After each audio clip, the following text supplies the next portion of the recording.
This show is brought to you by Miami Grill. For over 30 years, Miami Grill has brought you big favorites from big cities, featuring authentic ingredients prepared fresh to order with the best cheesesteaks, wings, gyros, burgers, and more. Don't just bring dinner home, bring home Miami. Order online or in person. Pickup, drive-thru, dine-in, and delivery available at all locations. If you're craving it, they're making it.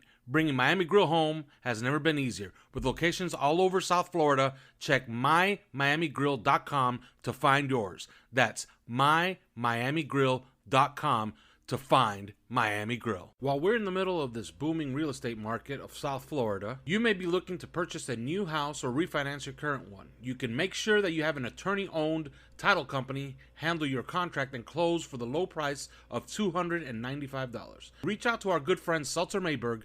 Give them a call at 305-444-1565 and mention 5 Reasons Sports in order to get that $295 closing fee on all purchases and refinances.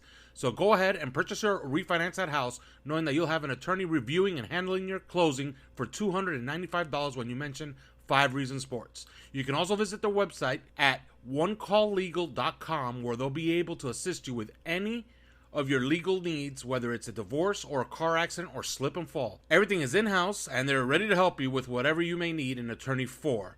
That is 305-444-1565, Seltzer Mayberg. Let me introduce you to another sponsor, bestever.com. That is BSTEVR.com.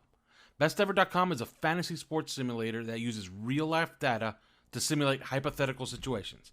For example, ever wondered if Dan Marino could win a Super Bowl with a top 10 running game? We all have. You can do that with bestever.com. Let's say the Dolphins are in the running for a big free agent. Just add him to the current team and simulate games to see how it can turn out. Just open a free account and start building your own story and have bestever.com spit out game stories just for you. Bestever is not only fun to use, but has many uses beyond just curiosity. Go to bestever.com. That's BSTEVR.com.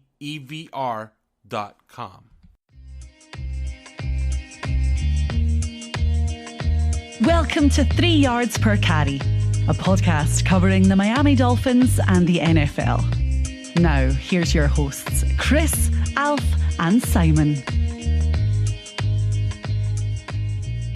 And we're on, and welcome to 3 Yards Per Carry. This is part 2 of our wide receiver and preview.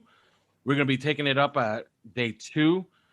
Thank you to all our sponsors, especially Miami Grill, who's new on our sponsor set. You heard them at the top of the show. Of course, Biscayne Bay Brewing with their lager. Manscaped, 5R Ascent for 20% off, of course. All right. When we last left you with talk about Kadarius Toney. And we didn't mention 2 guys that, in my opinion, and I think we kind of all agree, have real shot at getting in the first round. I think one of them, if he went to Michigan and not Western Michigan, would be in the first round. Of course, that's Dwayne Eskridge. The other is everybody's favorite. Like everybody who saw him in the Senior Bowl, who saw him play because he was on TV every single Saturday in prime time, Amari Rodgers. Let's start right there. Amari Rodgers, Dwayne Eskridge. Let's take Amari Rodgers first. Simon, his prospects as a day 1 guy, his prospects as a Miami Dolphin at pick 36, or are they going to have to move up for him? Where is he? I don't think he's a day 1 guy. But could he be the first pick in the second round for Jacksonville? He could be. Probably. I think when all's said and done, I did a top 50 for the magazine today, and Rodgers wasn't in it. And when all's said and done, I wonder whether or not he falls down a little bit. Not for any reason, lack of talent, just because there's lots of good players. You know, corner group is really good. Offensive tackle group is really good. You know, there could be reasons why players like that fall. You know, there's more value at defensive end, I think, in the sort of the 25 to 45 area. And so you might see 4 or 5 of those guys come off the board at kind of that point. But, you know, Rodgers is, you know, speedy. He's thick. We talked about how thick he is before physically. You know, it's Deebo Samuel. Yes. Great hands. And that yak capability we talked of in the last show. You know, he was number 2 in the nation in yak in the regular season in 2020 and top 5 in yak over the last 4 years in all of college football, FBS and FCS. You know, he's slippery in the open field. He moves the chains all the time on third down. I mean, that's what he does. He's not going to necessarily wow you all the time with everything that he does. He's not like uber twitchy or whatever. He just takes over games because he gets open. He's got a great play strength. He's a natural hands catcher. He's shifty. He runs good routes. And he's an amazing kid off the field. Outstanding character. Coaches love him. Teammates love him. His high school coach said, we talked about Isaac Bruce in the last show. His high school coach says Isaac Bruce is the player that he reminds me of. He reminds me of Doug Baldwin. I just think he's just a really good player, the sort of guy that ends up playing for 10 years, a third down chain mover that everybody needs. I really like him. I think he's just a really solid player. And it goes back to something I always bang on about. It's just don't overlook really good college players. And he's a really good college player. Yeah, Chris, his Senior Bowl, I thought, if it weren't for Dwayne Eskridge, who came to the attention of a lot of people those few days in Mobile, if it weren't for him, Amari Rogers probably would have been the star of those practices, because he was not only was he playing everywhere and showing up pretty much everybody, but he looks the part. He's big, he's strong, and he plays a lot taller than whatever he measured, which was 5'9.5" or whatever it was. Was that it? I believe so. I'm not actually sure what he measured that way. But if not, he would be. I guess Deebo Samuel is opening up the door for him, because everybody passed on Deebo Samuel. Not everybody, but everybody didn't look at him as a top prospect. But all of a sudden, we see the value of what a Deebo Samuel can do for a team. So, Amari Rogers, Chris, first round. Yeah, he's not gonna go in the first round. I don't think. I think that's legitimate. I don't think he's gonna. He's, for being a rack, you got to build a story. And what he is definitely a rack. Get the ball in his hands kind of guy, screen guy, orbits, all that kind of stuff. He got so much action like that. A lot of stuff that you criticize, that I criticize anyway, but some other people do, about Rondale Moore, and the fact that he's, he hardly ever really runs actual routes, and never catches the ball down the field. Or runs a route and tries to get open down the field. I mean, he's not really used as a wide receiver. Rondale Moore is not. You can partially throw that against Amari Rogers in some ways, because his average depth of target was really low. I think it was something like 7.5 yards. It's there's a reason he had all that run after catch. He had that run after catch because he was throwing the ball in situations where run after catch was expected. And so I think that that's and he's not 4.3 speed. I think he tested like 4.5, somewhere around there. Again, these are all things that you're stacking on top and saying, well, okay, yeah, he's not going to be a day one guy. And some teams are not even going to have him as a day two guy. But I would take him. I would think about him in day two. I'd probably think about him more in the third round than I would in the second round. I think that he's one of the most, natural slot, one of the most probably reliable anyway, slot players that you can find. Some of these other guys, you want them to play in the slot, but you're going to question. You're not going to know if they have the toughness until they get in there. They get in the NFL and they try and play into the slot, and there's a different level of toughness that is expected of you. You're not going to question that with Amari Rogers. Like he is built like, he's built like Maurice Jones-Drew. And that's what he is. And he is super tough. He is physical, strong, and tough. And you're not going to question that about him. So I think that you can really rely on him as a contributor, as a good player. But I think that there's going to be a lot of people that aren't going to see, envision him being a difference maker down the road. And that's what he's going to have to face. Yeah, and I tend to agree. Putting the Senior Bowl aside, there's really not much evidence he runs stuff on the perimeter, on the boundary. He's kind of pigeonholed to being a slot guy, and some would say a gimmick guy. But I think somebody is going to look at Deebo Samuel and say, you know what, this is a do-over on our evaluation from that year, and maybe we're going to make right by taking an Amari Rodgers because production's there and the similarities are there. It's just too obvious. Moving on to Dwayne Eskridge, I don't understand how this guy's not talked about more as a first-round talent because everything seems to check out on him. Is it just the small school bias, Simon, or is there something else we should be looking at? Because it seems to me Dwayne Eskridge checks every single box you would want in a wide receiver. Yeah, I mean, don't forget this was he was a receiver who then moved to cornerback. In 2019 he played a full season at corner, and then moved back to receiver in 2020. So his career, you look at his career snap count. He's played a significant amount of snaps on defense. I think he's not without fault. I think he drops too many passes, and I think he needs to clean that part of his game up. But he's a really good player. But I think you're not going to get too many slot receivers at his size, 5'9", 186 or whatever he is, that fit into the first round, no matter how the modern game is going, because the NFL still values guys at 6 foot and above, at 200 pounds and above. Regardless of the fact he's a dynamic playmaker. He reminds me of Antonio Brown. He's tough. He's nasty. We talked about on the show before that hand jab that he has, he knocks away people's hands. He could sneak into the first round. I don't think there's I don't think it's beyond the realms of possibility. I mean, he can absolutely fly. I thought he played really well at the Senior Bowl. He's competitive. He's a dog. He's an absolute dog on the field. He's a route runner. He's got great technique. He's got smooth feet. I think he's a really good player. He'll play special teams. He'll be return man. He can be a gunner.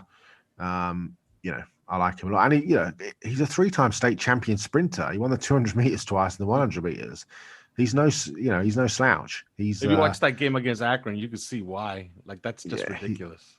He's got a lot of talent. He bench presses 350 pounds. He squats 505 pounds. He's a good player. He's a good player. That's what it is. But you can only fit 32 players in the first round. So, but I think I suspect he'll go on day 2 and in the second round. I'd be surprised if he fell any further. Chris, why what am I missing, or is my love misplaced here on Dwayne Eskridge? What am I missing? No, why is he not universally talked about as a day 1 talent? Well, I think he might go in the first round. I don't know if I would say that he will, but he might go in the first.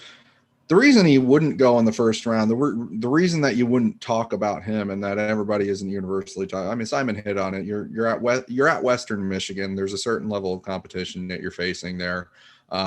You're a guy that moved to corner and back to wide receiver, and that has a history of some drops. And it's like, okay, are you moving it?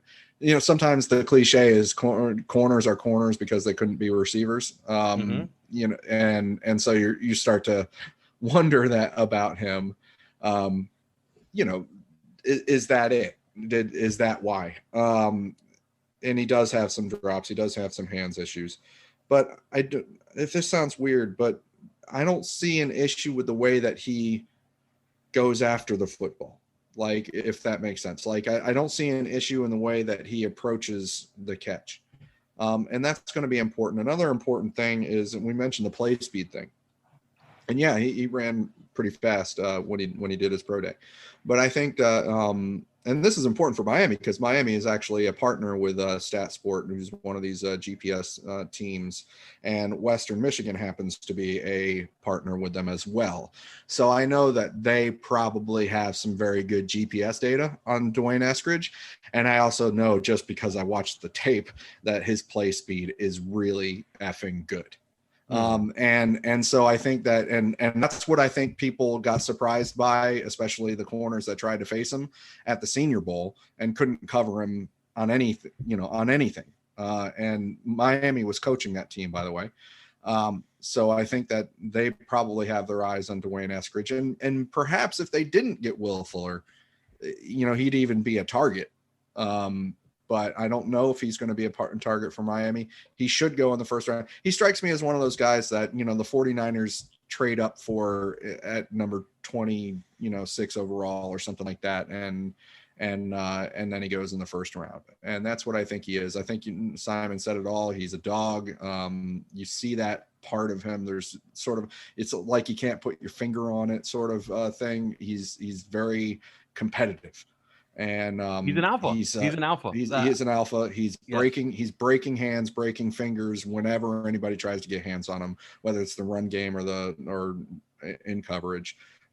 He's very quick. He's very snappy. He's virtually uncoverable at Western Michigan, and then he went virtually uncoverable at the Senior Bowl. So you're looking at this and you're like, well, why isn't he one of the best receivers in the draft?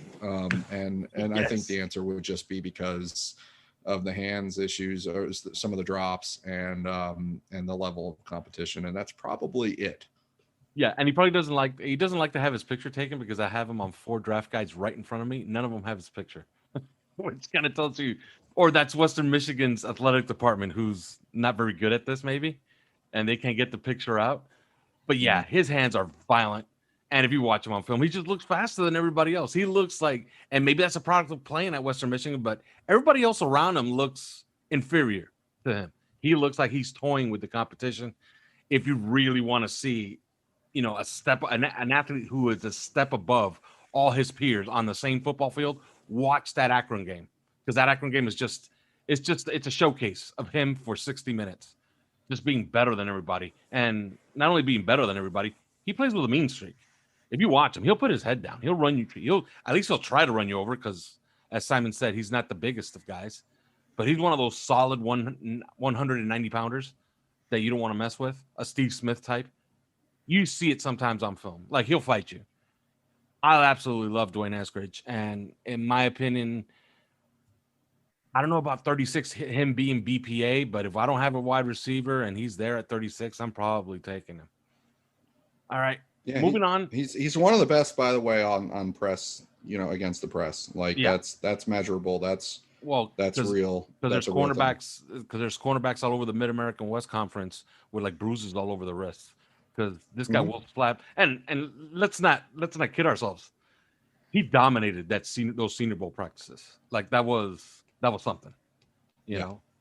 So, I guess you guys could tell we like Dwayne Eskridge. All right, so put a little asterisk right next to his name and look for him on draft day when he goes. I think all 3 of us will be saying, you know what, that's a nice player going somewhere. Normally, I don't like B-side guys, but this guy became an A-side guy.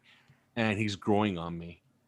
And sometimes the B-side guy is pretty damn good, a la Jarvis Landry. Terrace Marshall was the B-side guy in 2019. Became the A-side guy last year. Damn it, that's Devontae Parker, Simon, isn't he? Yeah, except I think he's just he's better with the ball in his hand. I think he's big, he's long. Look at him, 6 foot. What is he? 6'3", 206 pounds, or whatever he was today. And he stepped up in the absence of Jamar Chase, a bad LSU team this year. He played really well. Doesn't gain heaps of separation, but he wins at the catch point. He's tall, he's long, he's lean, and he really eats up that cushion. He's got real acceleration. He's kind of a long strider. I like him. I think he's a good player. I think he was better in 2020 than he was in 2019, generally as a route runner. And you like to see players, that they don't plateau. They're continuing to look to improve. He works out hard to sell his fakes. He doesn't round off routes anymore like you saw him do in 2019. He'll sink his hips a little bit more. It's not easy for those big guys to do those sorts of things. He uses his head and his shoulders. He's snappier in and out of his breaks. He's a good player. He's going to box people out in the. Him and Kyle Pitts, I think, were the 1 and 2 red zone threats in the nation. In terms of catches to passes thrown at them. In fact, he led all of college football in red zone touchdowns over the past 2 seasons. So there you go, reading my own notes. Dolphins suck in the red zone. So there's an interesting guy for you in terms of somebody that will improve that. He played in this. What's interesting? 2 of the really interesting things about this draft are kids who played together in high school. So I think Patrick Surtain.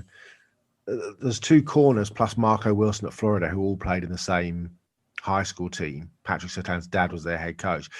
Terrace Marshall played wide receiver in high school with Justin Ross. I mean, imagine turning up if you're a high school team and you're the corners and you're playing Marshall and Ross. I mean, that is pretty ridiculous. So yeah, I like him. I think he's a good player. He's somebody else that might sneak into round one, and he's an interesting option for the Bengals. I think if they do end up going the Penei Sewell route to protect Joe Burrow, and pass on Jamar Chase, you come back and you take a Terrace Marshall in round 2 and pair him up with a guy that he knows a little bit. He's an interesting player. To me, he's a late first, early to mid second round player.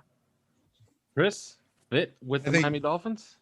I think he's a solid second round player. I think that the Miami Dolphins may be interested in him. It depends on what's going on with Devontae Parker. And, Simon really said it. I mean, it's all about red zone for him you're looking at, but he did go out there and run a 4.38, same as Jamar Chase. And so I think that, in addition to being as tall as he is and with as good a frame as he does, then you're going to get a lot of teams that will take him. He's not a guy that ever really, how should I say this? He's not a guy that ever really strongly wowed me, like play after, like he has those plays where, oh my God, did you see that? Oh my God, did you see that? Oh my God, never really was one of those guys. He's just a really solid football player, and I think that the Dolphins could be interested. I will say one thing, and I'm going to go back to D. Eskridge real quick because I was looking for this and I couldn't find it. Again, on slant routes this year, Miami obviously runs some slant routes. 8 catchable targets, 8 receptions for 295 yards and 5 touchdowns. So 8 times he ran a slant route with a catchable ball and he produced 5 touchdowns. That's D. Eskridge. And also, number 1 against man coverage at 19 yards a target against man coverage. Pretty ridiculous. But anyway, I answered a Terrace Marshall question with a D. Eskridge answer. Which tells you what we're kind of thinking, right? All right, let's I'm gonna wrap up and then I think all of you can chime in with your guys, with day 2 guys. Obviously this is, we're talking second round, third round guys. All right, which is day 2 of the NFL draft, which is on April 30th. Draft starts on April 29th. You get the first round. Day 2 is April 30th. You get the second and third round. Day 3 is May 1st, which is Kentucky Derby Day, and they're gonna have the 4th round to the 7th round, which I'm not happy about. So I'll continue here on day 2 guys, my guys, and then Simon could chime in with his. Man, I really like a bunch of day 3 guys, to be completely honest with you, but a guy that I do like as a day 2 guy, late 3rd round, I don't understand why Sage Surratt is just getting, I don't know, the dismissive treatment because he looks slow maybe, but he doesn't run slow and he's highly productive. And I disagree. I think he runs slow. You think he runs slow? Yeah. I looked at him. I look at him and I've always liked him, right? Did he run? I was talking about last year. Mm-hmm. But he's not a fast guy. I believe he ran sub 4.6 at his pro day or something like that, which I think maybe is just fine under for a slot guy.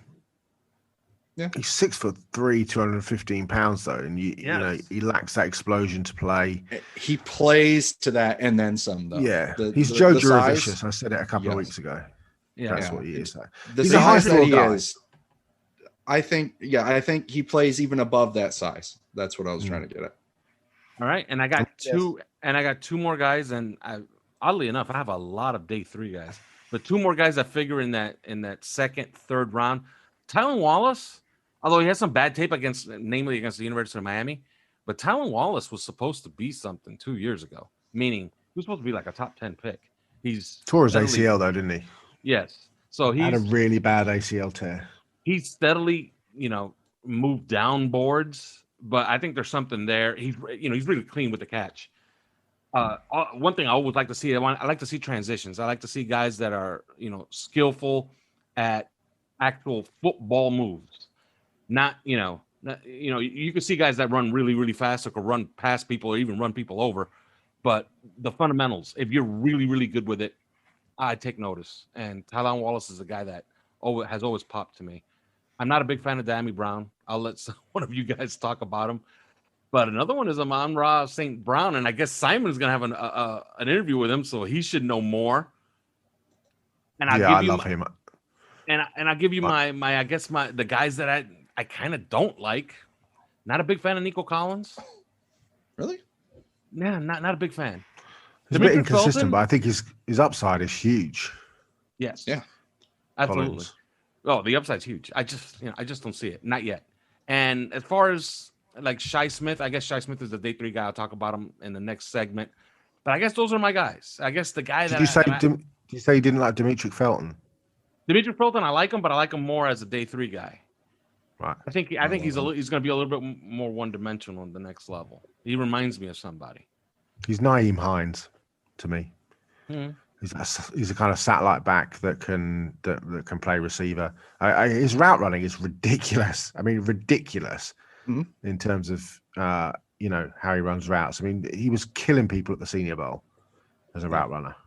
Yeah, and I'll give you one more. I'll give you one guy that will be, I think, maybe, possibly, can make the bottom of the 3rd round, because I already have a bunch of guys to talk about day 3. But Des Fitzpatrick, like, he doesn't have a lot of fans, but he's acrobatic. And not only is he acrobatic, he's fearless. Like, he'll take a hit. And he's a really nice player out of Louisville, Des Fitzpatrick. He's noticeable, let's just say that. And in the Senior Bowl, he turned some heads. He's the drop king, though.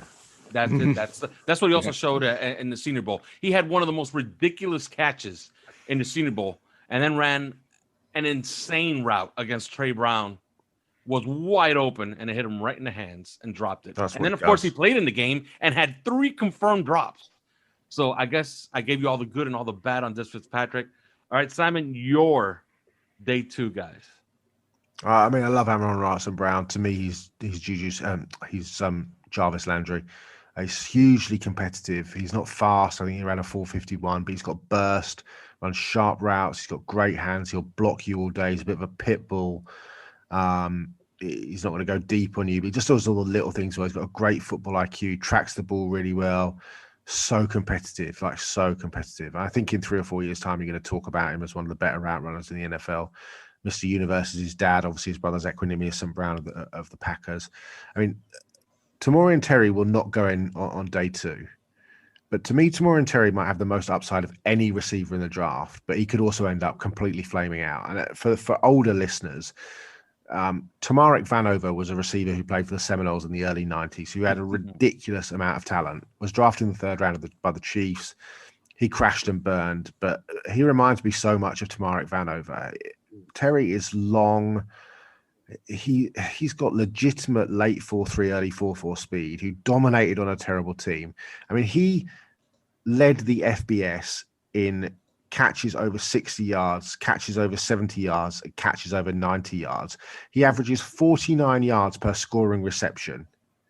Just think about that for a second. His average per touchdown reception is 49 yards, which is the 2nd highest among NCAA receivers with at least 15 touchdown catches over the last 20 years. His GPS, we talked about GPS in the last show and a little bit in this one. His GPS measurements have hit 23.4 miles an hour. And there is a bit of prisoner of the moment with this, but on those deep routes and the long touchdowns, you see the occasional vision of a Randy Moss as he outruns everybody with that long speed and that long stride. I'm not saying he is Randy Moss, so don't quote me on that and say, Simon Kent's, he said, Tamorrion Terry's Randy. That's not what I said. But there is just a reminder when he goes for those deep balls, because he can, not only can he separate, but then he can close on the ball like very few players can. I think he's a really, really talented player. Elijah Moore, I like a lot. I think he's a really interesting player. You talked about Dammy Brown and not liking him. I like him. It's some Stephon Diggs to his game. He's ridiculously quick. He ran a 10.78, 100 meters.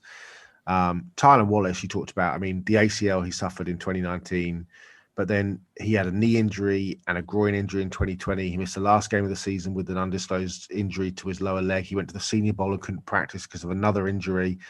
I mean, that, for a 185 pounder, that really concerns me. I think that pretty much fills out sort of Nico Collins. I like Nico Collins.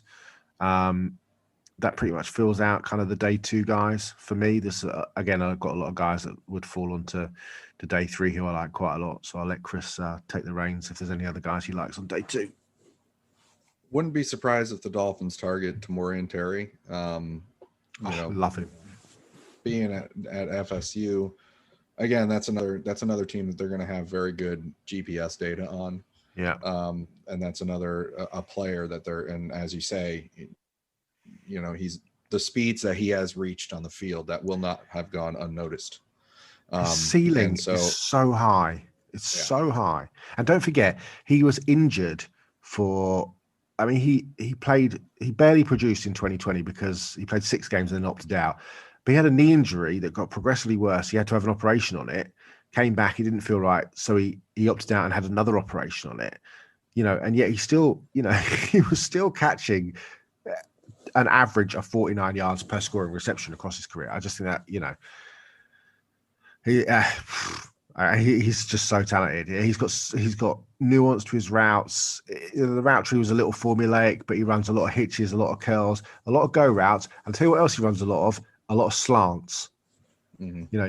Take that to the bank when he considered Tua Tagovailoa and what the Dolphins hopefully will do to maximize his ability. So, I think he's just going to be a significantly better pro than he was a collegiate, and he is a pretty decent collegiate at times. The way I've got the day 2 constructed is you have to keep in mind some of the guys that we've already talked about.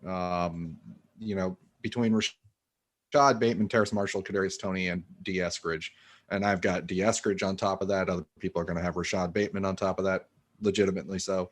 Some of those are going to go on day 1, and some of them are going to go on day 2. So we're talking about day 2 guys. I'm going to talk about them first.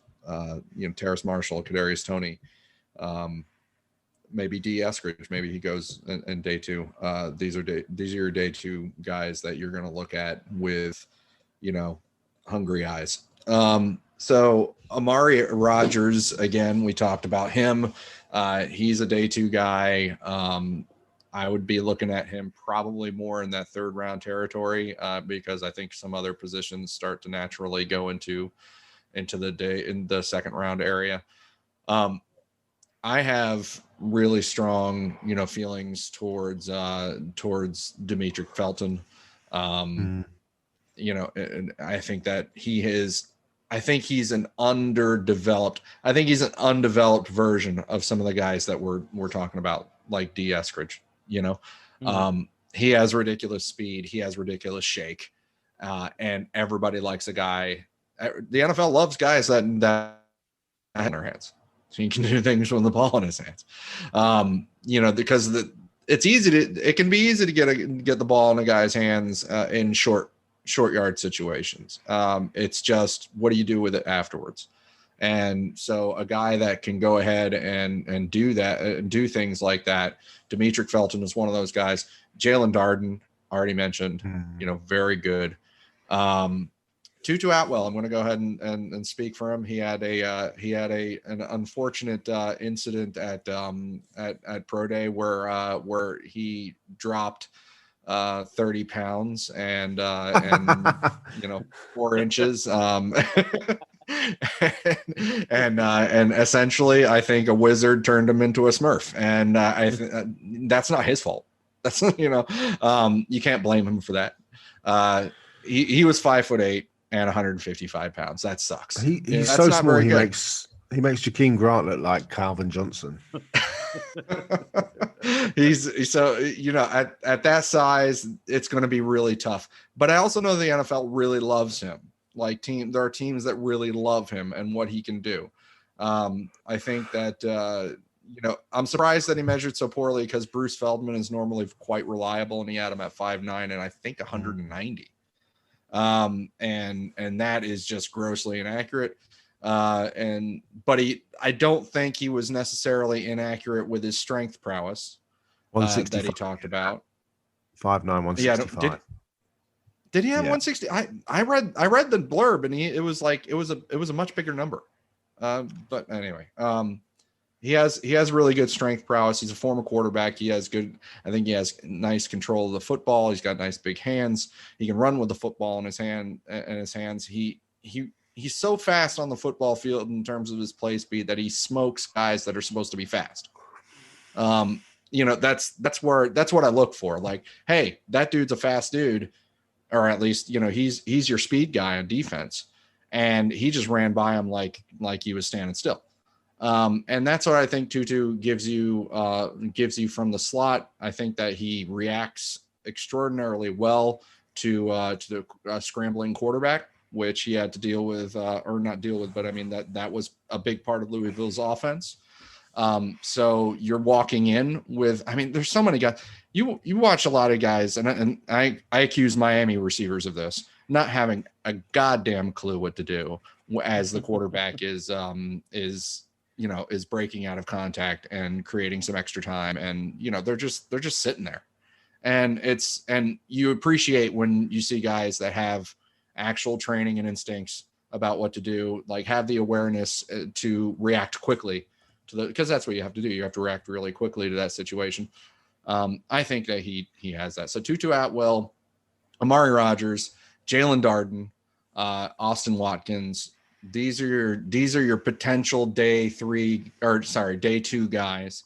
Some of them are going to go in day 3 anyway. Especially Atwell after what he measured. But that's not unlike the situation I was talking about at the beginning with you had 4 guys. Some of them are going to go in the end of round 1, and some of them are going to go in the beginning of day 2.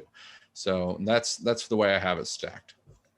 Yeah, and now moving on to day 3. I have some very negative notes out of some B-side players like McMath of LSU and Powell of Clemson. I just don't see it. But 2 guys I do see. I mean, Racing McMath is probably the best special teams player in the draft. I mean, he has got 507 career special team snaps. He's an elite gunner at LSU. He's got 4.3 speed. That's where Racing McMath. He's not going to get drafted to play receiver. He's kind of Mac Hollins type. Do you know what I mean? He's just a special team stud. But I do have 3 guys. Okay, and one of them Chris is going to remember, okay? Because I talked him up so much, and he told me, and I'll see if he still has the same stance. He told me no chance on this guy. So I'll lead off with my best, okay? My best in class, let's say, out of the day 3 guys. I love Austin Watkins Jr. I like to see guys. Wait, what? What do you mean? Like I was no way on Austin Watkins. Wrong guy. On what planet? I told you I was going to lead off with my good guy, and then I was going to leave the guy that you took a dump all over 3rd. Well, right? Now I understand, because I am definitely bad at listening to what you're saying as what you're about to do. So that makes sense. Okay. Austin Watkins Jr., I like to see guys doing NFL type things. Okay. UAB, who the hell are these guys playing quarterback for him? Because all they do is throw him jump balls behind him, catches everything. Great hands. He's Sammy Watkins' cousin. He is. Okay, that makes sense. I didn't know that. I really did not know that. That's why I'm here. Okay.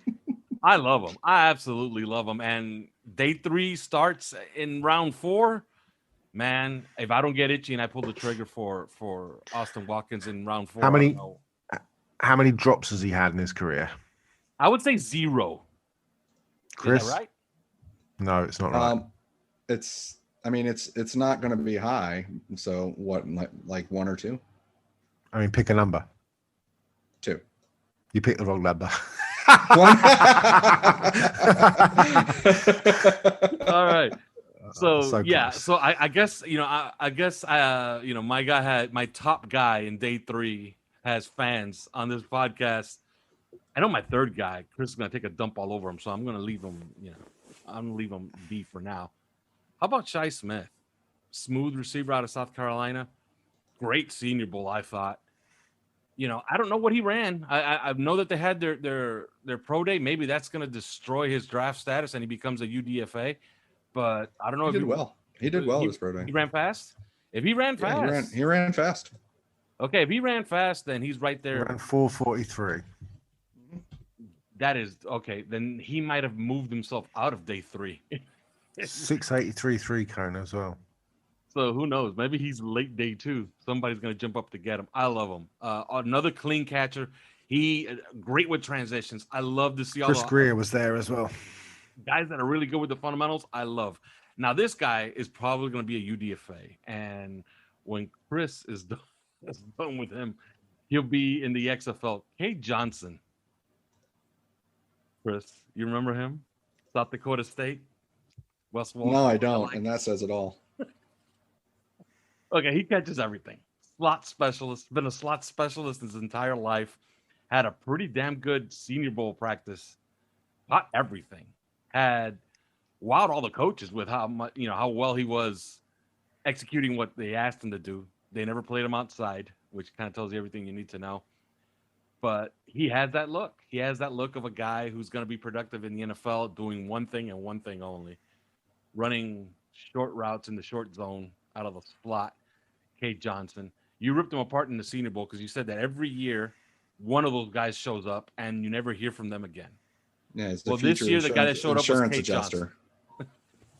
Yeah, This year the guy that showed up is Cade Johnson of South Dakota State. Hey, somebody has to be a traveling salesman for a medical devices company. 2,554 yards in 2018 and 2019 combined, the second most in all of college football, ahead of Lamb, Chase, receivers that you can name that aren't called Devonta Smith over the last, or 2018, 2019. He is an interesting player. Dallas Goedert taught him how to run routes at South Dakota State. So, yeah, and more yak per catch than anybody in college football over the last 3 seasons. So, again, another yak monster. So what conference was that in again? I don't know, whoever South Dakota State, whatever they play in. The South Dakota, let's look this up. The South Dakota State Conference is the Missouri Valley, of course, the old Missouri Valley Conference. There you go. Yeah. He also has 2 kickoff returns. Are we looking at all those stats quite the same? Oh no! I mean, listen, of course we're not. Of course we're not. I'm just making the point. I'm trying to make Alf feel better. Okay, yeah. So my original comment to Alf and what he took as tearing him apart was small and not fast are not a great combination. And every year we see guys. I'm going to throw out a name. Some of you might remember him. That of somebody he reminds me of, and it's just somebody that's so epitomizes this exact player, of which there are probably 6 every year, and they're all future day traders. Austin Carr of Northwestern, very high throughput player at Northwestern, a little bit smaller, shifty, caught a lot of passes, produced a lot of yards. Somebody that everybody is always saying, "Oh, New England's going to get him," and that's what you're looking at with Cade Johnson. Is you're looking at that kind of player. He doesn't look that small at 5'10" and a half and 184 on paper, but the reason he looks small on the field, he's got 29-inch arms and and 5'11" wingspan, which is ridiculously bad. And so he looks small on the football field. He ran like a very solid 4.5, at his pro day. Who knows what it would at a combine? I'm sure that would have been more like a 4.6 or closer to 4.6. It's just we see a lot of these guys, and he looked the part at the Senior Bowl. And when you get these guys in sort of isolation, there's a lot of football field around them, and they just get to drag these DBs 3-way go all over the place. And they got short strides, and they're very quick guys. Shi Smith is one of those guys. It's going to look impressive. You get them in an actual football game where your size and physicality start to make more of a difference. As a quarterback tries to find you open and get you the football and have you do things after the catch, then all of a sudden you start to see where the physical shortcomings really come into play. And sure, he could be one of those guys that transcends. You never really know, but I see another Austin Carr type of player. And I'm just not that interested. I'm not even. I'd rather take a guy that has a little spice, that makes me excited. If I'm going to take a player like this, I'm going with Demetric Felton all day, because I know he's fast and athletic, and he's got real potential. Kay Johnson, not so much. All right, so I guess Simon could kick off his day 3 guys.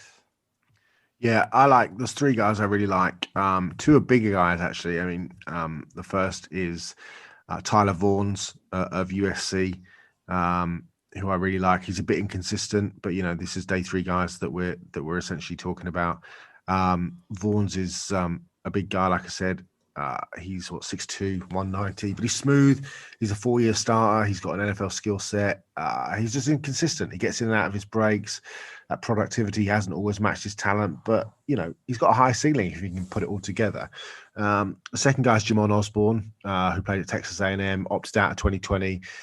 A bit of a super sleeper, actually, who I really enjoyed watching when I was studying Kellen Mond in the spring of last year, because he's physical. He's got great, strong hands. He does a lot of dirty work in the run game. He has a knack for making big catches all over the field. He's not going to run away from anybody. He just gets open. He can stack corners. Knows how to use his body. And one of the best throws I've seen in the last few years was Kellen Mond throw where he escaped against North Texas and put it in an absolute dime in the front corner of the end zone to a diving receiver, which was Jamon Osborne. I like him a lot. And the third player is essentially, Chris is going to hate this guy as well, but essentially he's kind of this year's Hunter Renfrow, or actually he's another Austin Collie. He sort of lacks the speed to threaten down the field, but underneath, he's got cookie cutter route runner, tough, doesn't back down from contact. He's absolutely going to make a team. And that's Dax Milne, who was Zach Wilson's top target. He's this spunky kind of effort guy with pillows for hands, short area quickness. Walked on at BYU after Zach Wilson persuaded him to turn down a full. I mean, nice of Zach to convince him to turn down a full ride scholarship at Weber State to walk on at BYU. But he did. He got a full scholarship, and they've been mates for years. And yeah, Dax Milne, 6'1", 190 pounds. Third down sub package guy. I think he's an interesting proposition. Somebody I'd be interested in on day 3. Chris. Well, we're talking about day 3. I think that I mentioned Tutu Atwell as a sort of a day 2-ish guy, or at least he was, but I think he's going to fall into day 3 because of the measurements at the pro day.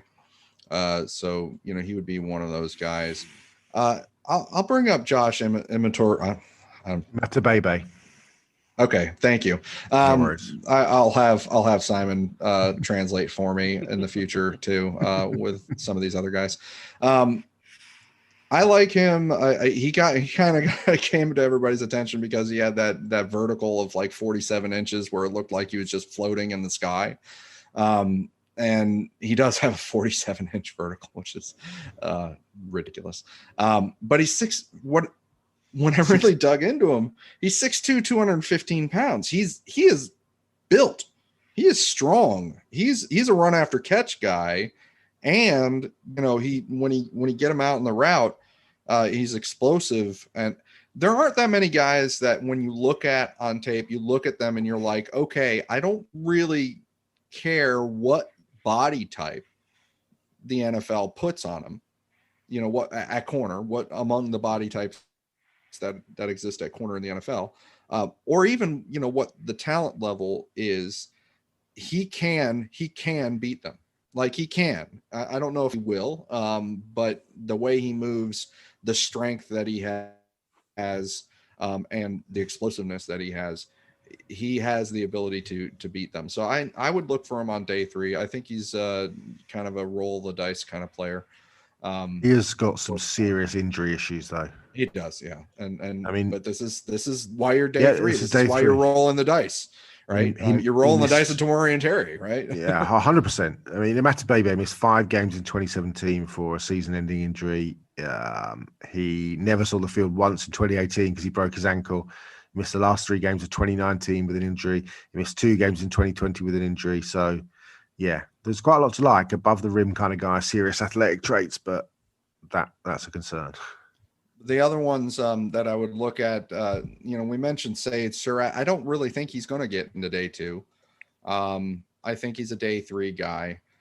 He's a guy. If he were bigger, he'd be like a Mike Evans, because he plays with the sort of strength and physicality that Mike Evans played with when he came out of college. But he's not quite that size. He's 6'3" and 215 pounds, which is very big and very strong. And he plays even above that. That's why I compared to Mike Evans. Another guy that you'd probably compare him to a lot is Eric Decker. And I think that, he would try to be that sort of player in the NFL. And I think that he has a chance to be one of those maybe bigger, stronger slots that you're seeing in the NFL. If he plays with some strength, I would roll the dice in day 3. I would definitely look at him as one of those worthwhile scratch off tickets, I guess. Another one, let's see. Warren Jackson is a guy that I've talked about a lot. He didn't run well. And understatement of the year. Simon Chris and I made a had great joke.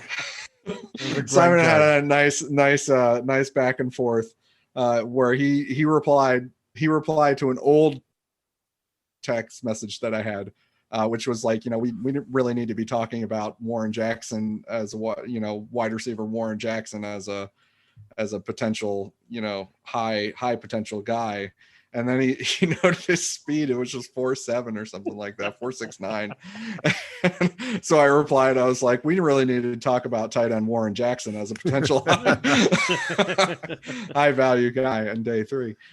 I do. So the NFL is there's a trend developing with these pseudo wide receiver, halfway between wide receiver, halfway between tight end type of guys. And you're seeing some of them they're blurring the lines a little bit more, and you're seeing them used as mismatch players, and they're getting some play. He's a legit 6'6" and 220 pounds. So that's a little light for a tight end, but I think that he could probably gain a little bit of weight. He runs routes like a wide receiver. He cuts like he sticks 1 foot in the ground and cuts like a wide receiver. And he's developed instincts. He's developed instincts against zone and the timing and what step he needs to make his cut, to preserve space for the football. That I think, listen, because he's 6'6", he's not just 6'4", 6'4", the NFL's seen. 6'6" is a little bit bigger than that. The NFL has had a lot of failures that have tried to be 6'6" receivers. And a lot of people think that that's not going to work. Now that there's sort of a little bit of a trend with blurring that line between, Matt Collins is an example of this with what Miami did with him last year. He might find work. Warren Jackson might. And, you just throw on that tape of when he was a young pup as a freshman, going up against Alabama and some of the great corners that they had at Alabama. And, he had I think it was a 2-touchdown performance against them, just straight up matching up against these seasoned Alabama corners and beating them in the red zone. And I think that's where you could start to see him make a difference early on if he gets the chance to be on a team. And with that, I'll probably close out my day 3, guys. All right, and that concludes our draft guide preview of the wide receiver position. We will talk to you guys next week. Thanks for listening to 3 Yards Per Carry. You can subscribe via iTunes, on Podbean, or your usual podcast provider.